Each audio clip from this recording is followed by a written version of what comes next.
श्री स्वामी समर्थ मित्रांनो. तर डॉक्टरचा राऊंड झाला होता आणि पप्पा आम्ही तिघेजण होतो. आम्हाला तिघाला कळलं होतं की उद्या दुराला सुट्टी होणार. ते आम्ही सर्वजण खूप खुश झालो होतो आणि दुरा पण खुश झाली होती. मग काय सकाळ सकाळी उठले आणि घेतली तयारी करायला. पूर्ण जे कपडे नेले होते ते एका पिशवीमध्ये भरले. दुरा तर काय आणखीन उठलेली नव्हती तोपर्यंत पिशवी भरून ठेवली.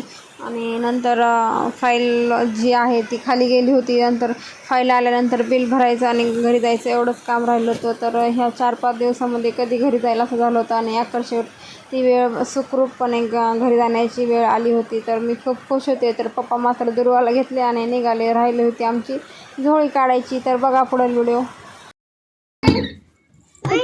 आले. चला या घरात तुमचं स्वागत आहे. अगं दुरासाठी किती मजा केलं ग बाई आटूनी. चला चला. घरी आलो आणि मुलींनी एवढं छान घर सजवलं होतं बघून खूप छान वाटलं. आणि दुर्वा आपण सर्व काय काय फुगे लावले ते बघत होती आणि तिला फुगा पाहिजे म्हणून रडत होती. तर नंतर तिला सोडलं आणि नंतर सर्व कामं आवरले घरात. तर एवढा पसारा झाला होता. आम्हाला रात्रीचा डोस घ्यायला सुद्धा जायचं होतं. मग सर्व घरातले कामं आवरले. आम्ही रात्री गेलो होतो डोस घ्यायला. त्रास होता माझा आजचा दिवस. मिनी ब्लॉग आवडला का तुम्हाला?